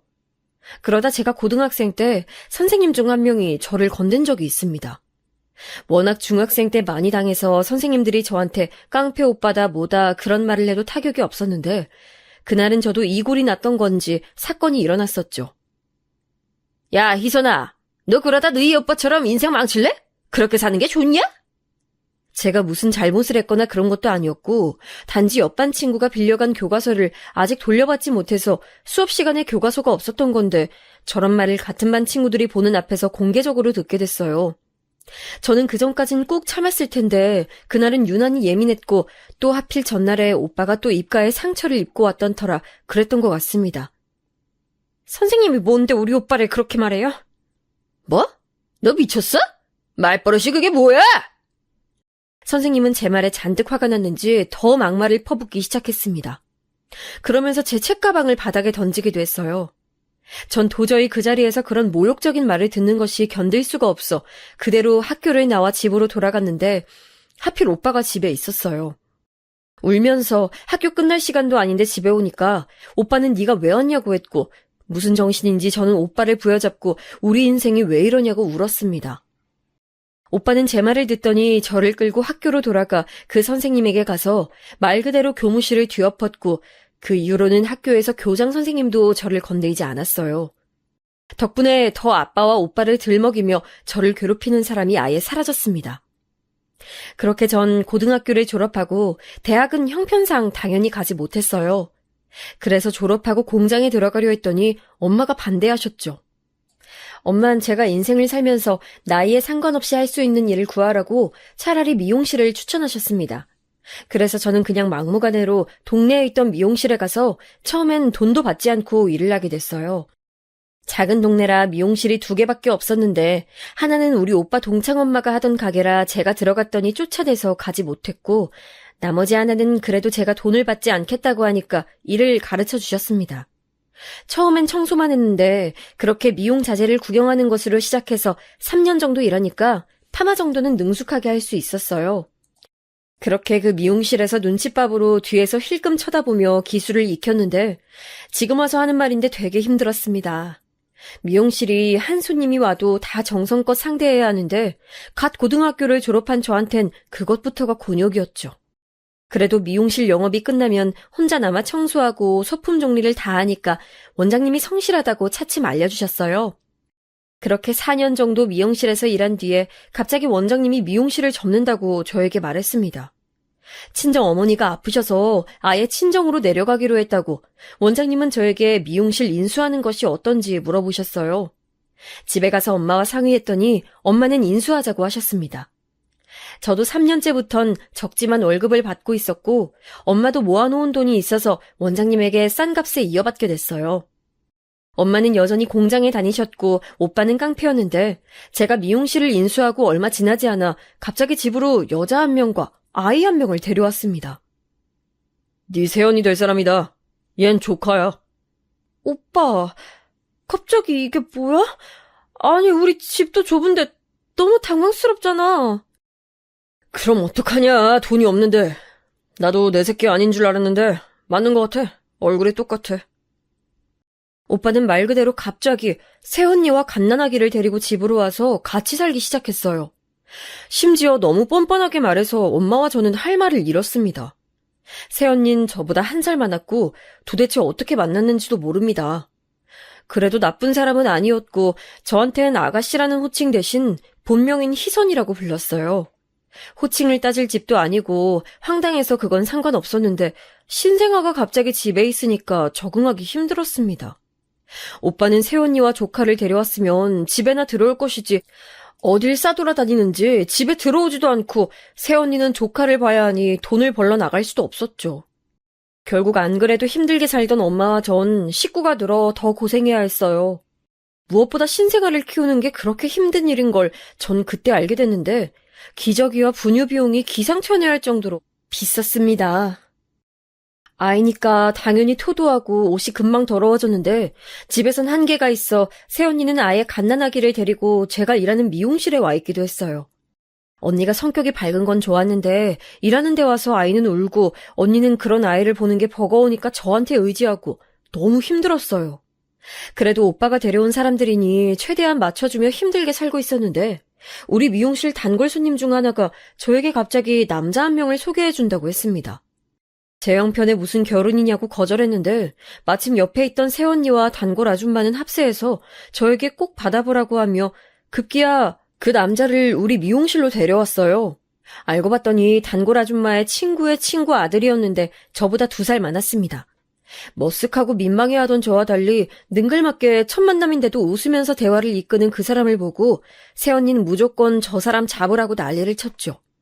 그 남자는 제가 마음에 들었는지 우리 미용실을 자주 찾았고 결국 우린 사귀게 됐습니다. 사귀면서 알게 된 사실은 남자친구는 바로 옆 동네에 살았고 아버지와 둘이 시장에서 채소 배달을 하고 있었어요. 이름은 제덕이었고 위로는 누나가 2명이 있었습니다. 제덕 씨는 소심한 저와 달리 호탕하고 당당했는데 그 모습이 되게 멋있어 보였어요. 그래서 저는 이런 사람이라면 결혼을 해도 괜찮겠다고 생각하게 됐습니다. 제덕 씨가 결혼하자며 저를 본인 집으로 데려갔는데 집안의 막내라 가족들이 되게 예뻐하는 게 느껴졌어요.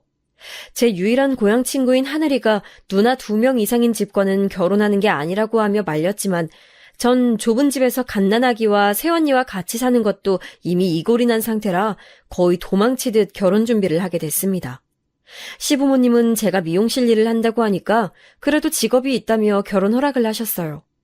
그런데 저는 양가 인사도 마치고 상견례까지 했는데 예기치 못한 일이 일어났습니다.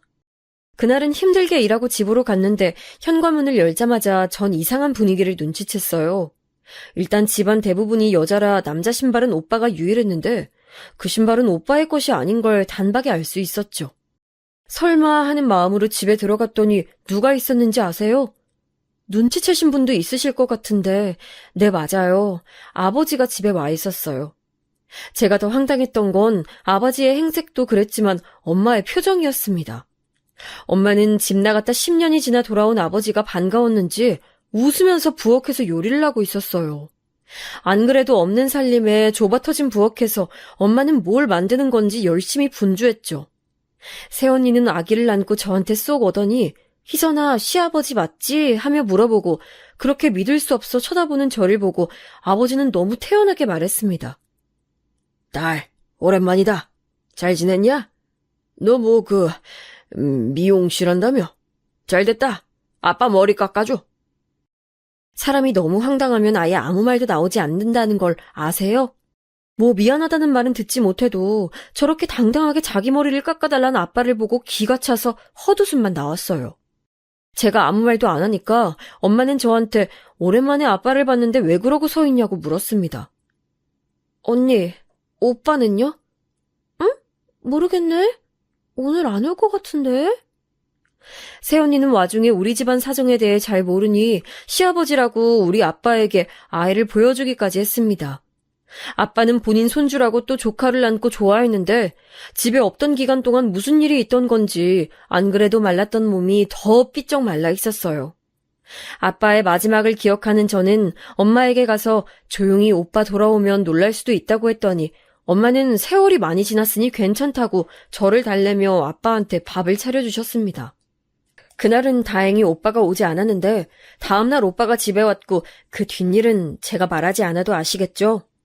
오빠는 화가 나서 당신이 뭔데 우리 집에 왔냐고 하고 아빠는 그런 오빠에게 키워준 사람한테 그게 뭐냐고 따지고 오빠는 키우긴 뭘 키웠냐 내 얼굴 흉터나 만들었지 하고 따지고 난리가 아니었습니다. 옆집 할머니는 이미 돌아가시고 다른 사람들이 살고 있었는데 우리 사정을 모르던 사람들이라 어찌나 민망했는지 몰라요. 엄마는 중간에서 그만하라고 하고 새언니는 무섭다고 제 뒤에 숨어있고 도망치고 싶었습니다. 그걸 보고 저는 빨리 결혼해서 이 지긋지긋한 집구석을 탈출하고 싶었는데 문제는 제 결혼식이 얼마 남지 않았다는 것이었어요. 시부모님에게 저는 아빠가 돌아가셨다고 했는데 그때 저는 진짜로 아빠가 집 나간 지 10년 넘게 아무 연락이 없고 우리와 같이 살 때도 그리 좋은 기억을 주지 않았으니 그렇게 말했습니다. 그런데 아빠는 엄마가 제 결혼을 말해버려서 아들 결혼식은 올리지도 못했으니 딸인 제 결혼식엔 무조건 참석하겠다고 고집했어요. 이미 남자친구와 예비시댁에는 아버지가 돌아가셨다고 했는데 이걸 어떻게 해야 할지 고민이 참 많았습니다. 솔직히 말하자면 저는 아버지가 제 결혼식에 오지 않길 바랐어요. 이걸 안 좋게 보실 수도 있는데 전 아버지에게 좋은 감정이 남아있지 않았습니다. 그래서 엄마에게 돌려서 얘기했더니 엄마는 그런 저에게 너무하다고 어떻게 멀쩡히 살아있는 아버지를 결혼식에 오지 말길 바라냐고 하더라고요. 결국 저는 시댁에 가서 사실 아버지가 사망이 아니고 실종이었다고 말했고 시부모님과 형님들은 처음엔 놀라더니 뭐 그럴 수 있다고 오는 저를 위로해 주셨어요. 이 사건으로 전 시댁에 대한 마음을 열게 됐습니다. 그렇게 아빠는 제 결혼식에 참석했고 저는 도망치듯 집을 나왔어요. 오히려 오빤 자기 얼굴이 위협적이니까 오지 않겠다고 해서 참석하지 않았습니다. 제가 됐다고 오라고 했는데 새언니와 조카만 참석하고 오빠는 뒤에서 조용히 보고 갔더라고요. 그걸 보니까 더 아버지에 대한 원망이 커졌죠. 오빠는 그래도 우리 가족에게는 아빠처럼 해를 끼치는 사람이 아니었거든요. 무튼 그렇게 결혼하고 남편과 반지하에 있는 아주 작은 단칸방에서 신혼을 시작했는데 그래도 저는 행복했습니다. 비록 여름엔 덥고 겨울엔 추웠고 좁아서 둘이 누우면 꽉 찼는데 그것도 버틸만 했어요. 그런데 그 행복도 오래가지 않았습니다. 제가 결혼하기 전에는 몰랐는데 남편은 남에게 의지를 많이 하는 성격이더라고요. 평소에 누나들과 엄마가 본인을 계속 하나부터 10까지 챙겨주니 본인이 할 줄 아는 게 하나도 없었습니다. 그래서 빨래, 청소, 요리 등 모든 집안일은 당연히 제 몫이었죠. 제가 집에 있으면 모르겠는데 전 밖에서 미용실을 하느라 안 그래도 바쁜데 집안일도 온통 제 차지니까 힘들었어요. 물론 가족과 살 때도 제가 집안일을 하긴 했어도 그때는 엄마와 둘이 나눠서 했었고 또 새언니가 들어오고 나서는 조카 때문에 힘들긴 해도 새언니가 빨래는 전담으로 해줘서 괜찮았거든요. 남편은 게다가 그 나이를 먹고 심지어 편식도 심했습니다. 다 큰 어른이 소시지나 고기가 없으면 밥을 먹지 않겠다고 토라지는 걸 보고 전 어이가 없었어요. 전형적인 막내 아들이던 남편은 심지어 저와 싸우면 시어머니를 찾아가서 있었던 일을 다 말하기도 했습니다. 그럼 시어머니는 제 미용실을 찾아와서 그러지 말고 우리 아들에게 잘하라고 하고 저는 황당해하고 이런 일이 반복됐어요. 그래도 뭐 제가 선택한 일이니까 어쩔 수 없다고 생각했죠. 저는 그리고 이미 아버지와 오빠를 보고 자라서 저 정도는 그냥 귀여운 수준이었거든요. 그리고 제 고향 친구의 걱정과 달리 형님들과 시어머니는 저를 막 대놓고 괴롭히는 그런 시집살이는 없었습니다. 물론 저만 보면 본인 가족의 소중한 막내 아들에게 잘하라고 하긴 했는데 그냥 한 귀로 듣고 한 귀로 흘리면 될 수준이었죠. 특히 큰형님은 제 가정사를 듣고 그동안 고생 많았다고 반찬도 종종 가져다 주셨어요. 남편은 시아버지와 시장에서 채소 배달을 하니까 새벽에 나가는 경우가 많았는데 저와 완전히 생활 방식이 달랐습니다. 그래도 고기를 먹이고 잘 달래주면 나름 괜찮은 사람이라 그렇게 계속 결혼 생활을 지속했는데 1년이 지나고 저는 임신하게 됐어요. 고향 친구가 먼저 임신해서 아이를 낳았었는데 친구는 입덧이 전혀 없었다고 해서 저도 속으로 제발 입덧이 없길 빌었는데 불행하게도 저는 아주 심한 입덧을 겪었어요. 미용실은 결국 출산 전까지 닫기로 했고 집에서 힘들게 퇴교했는데 그래도 제가 임신했다고 친정에서 엄마와 새언니가 음식을 해서 찾아와줘서 고마웠죠. 그렇게 저는 첫째를 낳았는데 아들이었습니다. 아들을 낳으니 시댁에서 너무 좋아하셨는데, 물론 우리 애를 예뻐해 주시는 건 좋았지만 제 아들의 엄마는 저잖아요. 그런데 마치 시어머니는 제 아이가 당신 아들인 것처럼 자꾸 행동해서 약간 곤란했어요. 그리고 무엇보다 우리 아들이 제 판박이라 데리고 나가면 어른들이 오히려 엄마와 똑같다고 혼자 낳았냐고 할 정도였는데, 시어머니는 자꾸 본인 아들과 똑같다고 하셨습니다. 물론 아빠니까 아들과 닮을 수는 있는데 거기서 멈추지 않고 본인과 손자가 닮았다고 자기네 집안 자식이라 너무 좋다고 하시는데 기분이 좋진 않더라고요. 그전까진 시댁에서 저를 한 번도 거슬리게 한 적이 없었는데 아이를 낳고 기분 상하는 일이 많이 생겼습니다. 그래도 좋게 생각하고 아이를 키웠는데 새언니와 조카가 집에 왔을 때 신생아를 돌봤던 경험이 있어서 그래도 나름 잘 돌봤어요. 아이가 100일 지나고 저는 미용실에 아이를 업고 나가 일을 시작했습니다. 다들 더 쉬다 오지 왜 나왔냐 하는데 돈을 많이 벌어야 하는 상황이었어요. 아빠가 집에 돌아오고 역시나 또 잠잠하다 싶더니 도박에 손을 댔고 그걸로 오빠와 싸우다 결국 오빠가 새언니와 조카를 데리고 집을 나갔거든요. 절대 조용한 날이 없는 우리 친정이죠. 엄마는 미용실에 와서 하소연하고 새언니도 절 찾아오고 저는 뒤에는 아기를 업고 귀로는 하소연을 들으며 손님들의 비위를 맞추며 일을 했습니다. 아이도 있으니 목돈을 모아 이사 가려고 열심히 일하던 어느 날 미용실로 오빠가 찾아왔어요. 오빠, 무슨 일이야? 좀 와서 도우라 해도 들은 척도 안 하던 사람이. 돈 빌려줘. 맡겨놨냐? 뭔 소리야. 아니 진짜 왜 내 얼굴만 보면 다 돈 달래? 내가 너한테 돈 빌려달라는 건 처음이잖아. 왜 소리를 질러? 아니 하다 이제 동생한테 돈을 빌려가? 오빠는 인사도 하지 않은 채 저에게 돈을 빌려달라고 윽박지르기 시작했습니다. 파마하던 손님은 오빠의 얼굴을 보고 흠칫 놀란 채로 굳어있길래 일단 소파에 앉아있으라 하고 손님에게 최대한 친절하게 파마를 해주고 내보냈어요. 문을 잠시 잠그고 무슨 일이냐고 물었더니 오빠는 안 그래도 덩치도 크고 위협적인 대머리 얼굴로 저에게 진지하게 말했습니다. 만수가 아파. 병원 갔더니 수술해야 한다잖아. 근데 내가 망할 아버지 때문에 집에서 나오느라 모은 돈을 다 썼어. 만수는 우리 조카 이름인데 다행히 불치병이나 암 같은 큰 병은 아니었고 친구들과 놀다가 다리를 다쳤다고 했어요. 마음 같아선 당연히 오빠에게 돈을 주고 싶었지만 들어보니 큰 돈이라 그걸 빌려주면 이사를 또 미뤄야 하는 상황이었습니다. 그래도 가족이 뭔지 저는 결국 남편 몰래 모으고 있던 돈을 오빠에게 빌려줬어요. 오빠는 다행히 갚겠다고 한 날에 바로 갚았고 그 돈으로 조금 늦게 이사를 하려 준비 중이었는데 이사 직전에 한 가지 나쁜 소식이 들어왔습니다. 바로 시아버지가 돌아가시게 됐어요. 새벽에 배송 때문에 운전하다 교통사고가 크게 나서 그 자리에서 돌아가셨습니다. 당연히 시댁은 난리가 났고 남편은 이 사건을 계기로 다시는 운전하지 못하게 됐어요.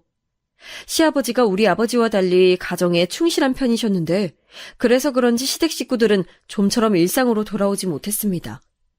남편도 하던 배송 일을 하지 못하겠다고 그대로 그만두고 시어머니는 속상한 마음에 잠도 오지 않는다고 우리 집으로 찾아올 정도였죠.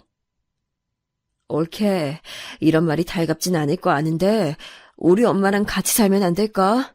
어차피 이사 간다며. 집도 넓어진 김에 엄마 모시고 살아줘.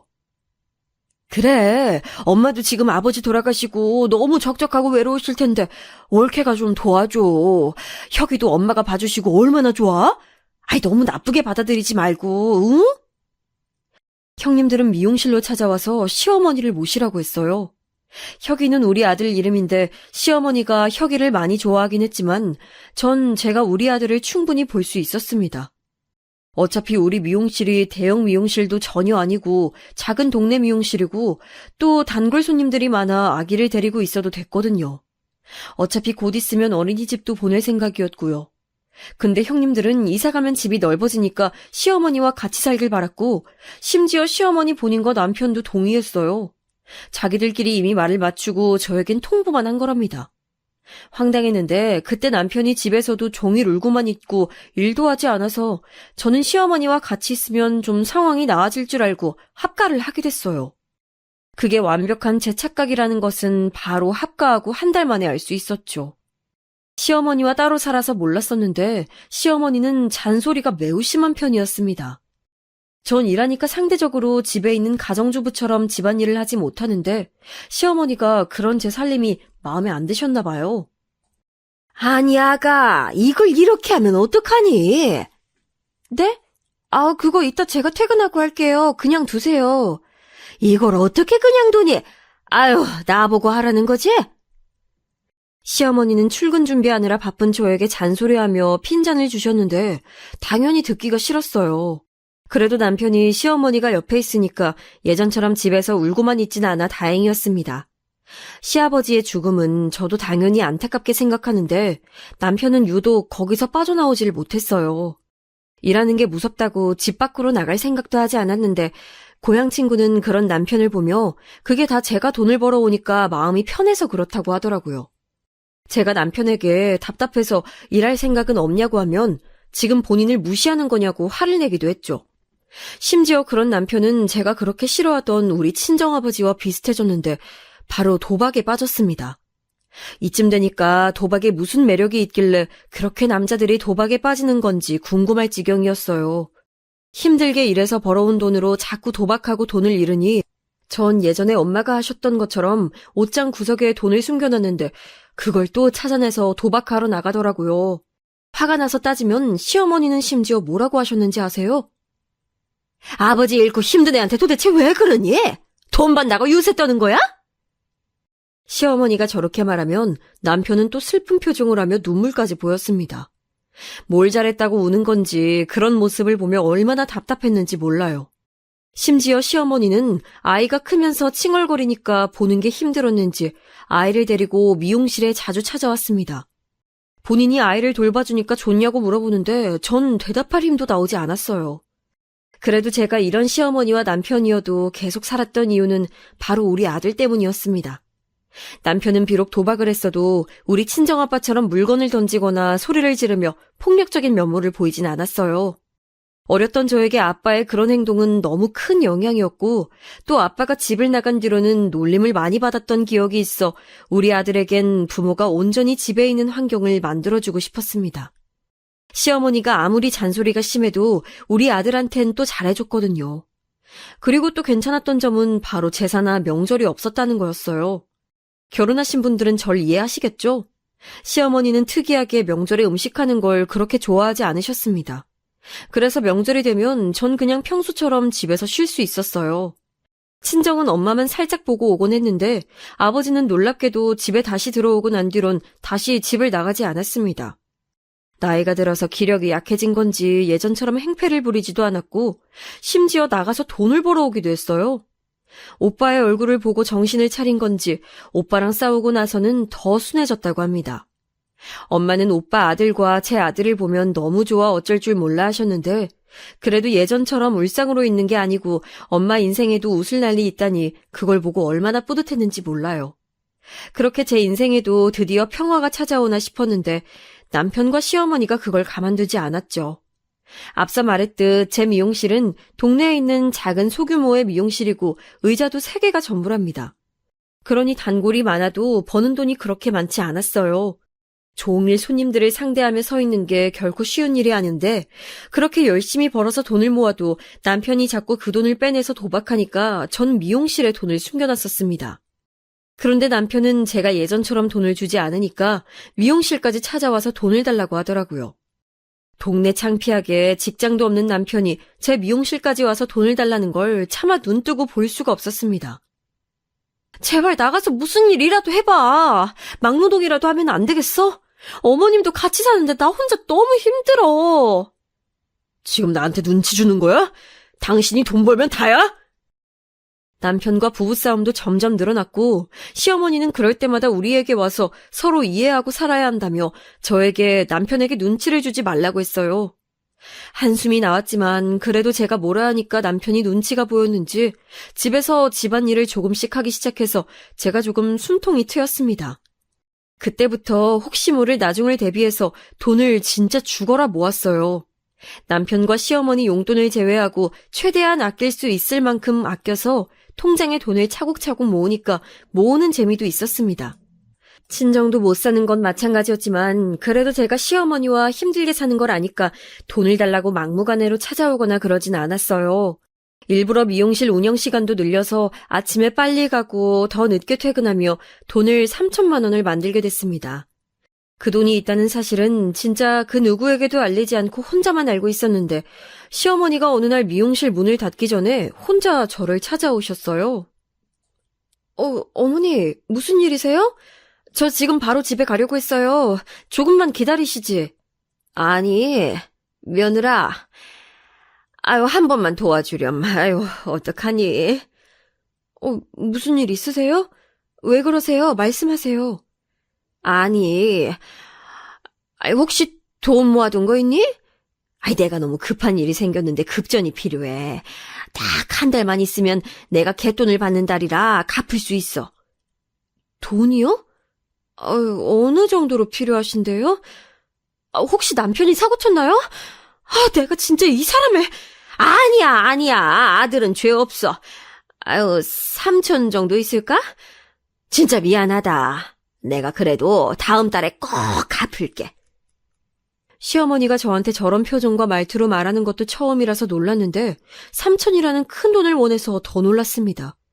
이유를 물어봐도 절대 알려주지 않았고 그래도 남편 때문은 아니고 오히려 모르니까 저에게 비밀로 해달라고 하셨어요. 그렇다고 제가 죽어라 모은 돈을 바로 빌려줄 순 없으니 고민했는데 시어머니는 눈물까지 보이며 부탁하셨습니다.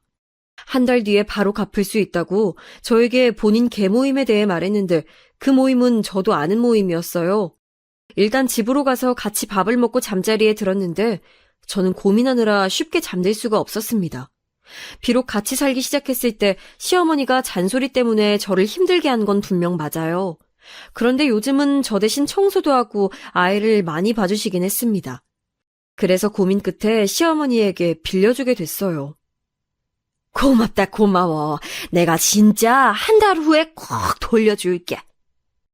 시어머니와 단둘만 아는 약속 끝에 3천이라는 큰 돈을 빌려줬는데 시어머니는 한 달이 지나도 돈을 돌려주지 않았습니다. 어머니, 주시기로 하셨잖아요. 갑자기 이러시면 어떡해요. 저 그 돈 모으느라 진짜 얼마나 고생했는지 아세요? 아유, 넌 직업도 있잖아. 다시 모으면 되는 거 아니야? 안 그래도 머리 아픈데 왜 그래? 3만 원도 아니고 3천만 원인데 그 돈을 그냥 가져가시면 어떡해요. 제가 밥도 제 시간에 못 먹고 잠도 줄여가면서 죽어라 일해서 번 돈이라고요. 아우, 몰라. 돈이 없는데 그러면 어떡해. 배째, 몰라, 없어. 진짜 아무리 제가 웬만한 일에 화를 내지 않아도 이건 아니지 않을까요, 여러분? 결국 남편에게 시어머니가 돈을 빌려가서 돌려주지 않는다고 말하게 됐습니다. 남편도 나서서 왜 그러냐고 돈을 돌려달라고 했는데 시어머니는 끝까지 돈이 없다고 거절했어요. 형님들에게도 알리니까 형님들은 오히려 그 돈이 뭐라고 시어머니에게 그난리를 치냐며 저한테 오히려 뭐라 했습니다. 시어머니와 돈 때문에 다툼이 잦아졌고 결국 시어머니는 작은 형님네 집으로 도망치듯 집까지 나갔어요. 어차피 우리 집이고 나갔으니 속은 시원했지만 제 돈은 돌려받지 못한다는 사실 때문에 이러다가도 눈앞이 깜깜해지고 속이 콱 막히는 기분이 들었습니다. 작은 형님은 분식집을 하고 있었는데 저에게 미용실을 잠깐 닫고 오라고 연락을 하더라고요. 올케, 나도 올케가 화난 건 알겠어. 그런데 우린 가족이잖아. 서로 돕고 사는 거지. 안 그래? 사람이 살다 보면 이런 일도 있고 저런 일도 있는 거야. 아니, 제가 죽어라 번 돈이에요. 남편이 돈을 못 벌어서 제가 밖에서 잠자는 시간 제외하고 일해서 번 3천이잖아요. 미용실에서 종일 서서 번 돈인데 어떻게 그러세요? 그리고 어머님이 분명히 저 돌려준다고 했어요. 아우, 그 돈 사실 나 때문이라고. 그만해. 빚이 많은 걸 어떡해.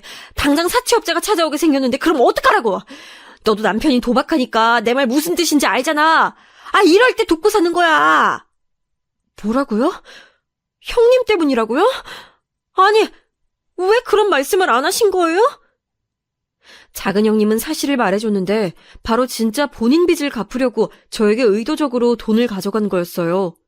시어머니가 먼저 작은 형님에게 제가 분명히 모아둔 돈이 있을 거라고 하면서 자기가 책임지고 빌려오기로 했다는 겁니다. 이걸 저에게 사실대로 말하며 그냥 가족이니까 이해하라고 웃으면서 말하는데 제 속은 뒤집혔어요. 남편에게 말했더니 남편도 어이가 없었는지 자기 누나를 찾아가서 따졌는데 들은 척도 하지 않았죠. 비록 남편이 제 돈으로 도박한 적은 있어도 저렇게 큰 돈을 가져간 적은 없었거든요. 제 남편도 안 그러는데 도대체 시어머니와 시누이는 무슨 생각이었는지 모르겠습니다. 너무 괘씸한 마음에 시어머니를 평생 모시지 않겠다고 하니까 작은 형님은 그럼 그 조건으로 돈을 돌려받지 말라고 하더라고요. 억지도 이런 억지가 있을 수 있을까요? 전 이 일로 머리가 너무 아파서 편두통 약도 먹고 잠을 잘 수도 없었습니다. 한밤중에도 억울함에 깨서 운 적도 많았죠. 나중엔 제가 분식집 앞에 얼굴만 보여도 작은 형님은 본인 남편을 앞세워 저를 돌려보냈습니다. 만난 김에 돈을 돌려달라고 하면 오히려 돈이 없다고 윽박지르며 밀쳐서 넘어지기까지 했어요. 제가 너무 힘들어하니까 남편도 같이 가서 따졌는데 시어머니는 돈이 없다는데 왜 자꾸 이러냐고 분식집 부엌에 있던 애호박을 던져서 제 머리에 맞기까지 했습니다. 그걸 보고 남편이 왜 이러냐고 따지니까 남편한테까지 뭐라 하더라고요. 이렇게 찾아가서 돈을 달라고 해도 오히려 적반하장으로 나오니 제 스트레스는 점점 심해졌습니다. 그러다 새언니가 연락이 와서 만났는데 제가 저 일 때문에 너무 힘들어서 밥도 먹지 못해 살이 5kg가 빠졌더니 새언니는 화들짝 놀라며 무슨 일이 있었냐고 물었습니다. 저는 울면서 사실을 말했더니 새언니가 왜 그걸 가만히 있냐고 하더라고요. 그럼 어떡해요? 나 진짜 너무 억울해서 살도 빠지고 밤에 잠도 못 자고 있어요. 요즘은 머리까지 빠지고 있어요. 미칠 것 같아. 희선아, 너희 오빠 직업 몰라? 야, 내가 이 인간하고 살면서 제일 좋은 점이 뭔지 알아? 아무도 날 안 괴롭혀. 새언니의 말을 듣자마자 저는 머리를 한 대 맞은 기분이 들었습니다. 네, 저도 오빠 덕분에 학창시절을 아주 편하게 보냈잖아요. 저는 그 길로 바로 새언니를 따라 오빠네 집에 가서 오빠한테 울며 부탁했어요. 그랬더니 오빠는 역시나 고등학교 때 그랬던 것처럼 저를 이끌고 바로 작은 형님이 운영하는 분식집으로 갔습니다. 오빠는 안 그래도 위협적으로 생겼는데 그 험악한 인상을 할 수 있는 만큼 구기며 등장했어요. 내 동생 돈 훔쳐간 놈들 나와! 아니 이 사람들아, 난 사돈이고 뭐고 그런 거 전혀 없어. 나와! 내 동생 3천만 원 내놔! 뭘 쳐다봐. 돈 줄 거 아니면 쳐다보지도 마. 오빠는 몸통도 매우 큰 편이고 목소리도 우렁찬데 그런 몸집과 목소리로 소리를 고래고래 질렀어요. 그런 오빠를 보고 안에 있던 손님들은 나가기 시작했고 작은 형님은 카운터 뒤에서 나오지도 않고 숨어 있었습니다. 오빠는 그렇게 깽판을 칠 수 있을 만큼 제대로 쑥대밭을 만들었어요. 그러자 작은 형님은 급기야 나중엔 저에게 돈을 갚을 테니 그만하라고 빌기 시작했습니다. 시어머니도 옆에서 바로 그 돈을 갚을 테니까 저 깡패를 내보내라고 하셨죠. 당장 돈 갚아요. 분명 한 달 뒤에 갚는다고 어머님이 그랬어요. 돈 내놓으라고요. 알겠어. 갚을게. 그러니까 네 오빠 좀 말려봐. 미치겠다. 손님들 다 나가자니. 저기요. 의자 그만 던져요. 누구한테 큰 소리야. 그럼 당신이 내 동생 돈 먼저 갚아. 확! 알겠다고 갚는다고. 진짜. 아가, 갚을게. 그러니까 제발 그만 소리 지르고 저 사람 밖으로 내보내주렴. 진짜 마지막 부탁이야. 저는 시어머니가 빌다시피 말하니까 그걸 마지막 기회라고 하고 오빠를 진정시켰어요. 오빠는 마지막까지 가게 앞에서 당장 돈 갚아 소리를 지르고 떠났습니다. 이 뒤로 어떻게 됐냐고요? 여러분, 놀라지 마세요. 바로 다음 날 돈을 받게 됐습니다. 돈이 없어서 저에게 돌려주지 않았던 게 아니고 있는데 안 준 거였어요. 심지어 그 돈도 안 주려고 했었는지 우리 오빠가 다음 날 다시 가게에 갔더니 사색을 하며 돈을 줬습니다. 오빠 말론 돈을 줄 때까지 찾아가서 따질 생각이었다고 해요. 돈을 돌려주지 않으면 그땐 오빠 혼자가 아니고 똘마니들을 데리고 깽판 치려고 했는데 다행히 가게가 박살나는 게 두려웠던 시어머니와 작은 형님은 바로 돌려줬습니다. 남편은 안 그래도 어머님이 제 돈을 가져가서 갚지 않은 것에 실망했는데 있으면서 안 줬다는 사실을 알자 본인도 너무한다고 하더라고요. 시어머니는 우리 오빠가 깡패라는 소식을 알고 무서웠는지 저에게 연락해서 따지지도 않았습니다. 이렇게 쉬운 방법이 있다니 저는 왜 그걸 모르고 찾아가서 돈을 달라고 빌고 있었을까요? 오빠 때문에 학창시절엔 깡패 동생이라는 말을 들으며 힘들었는데 이젠 오히려 이렇게 돈을 다시 돌려받을 수 있도록 도움을 받다니 너무 신기했습니다.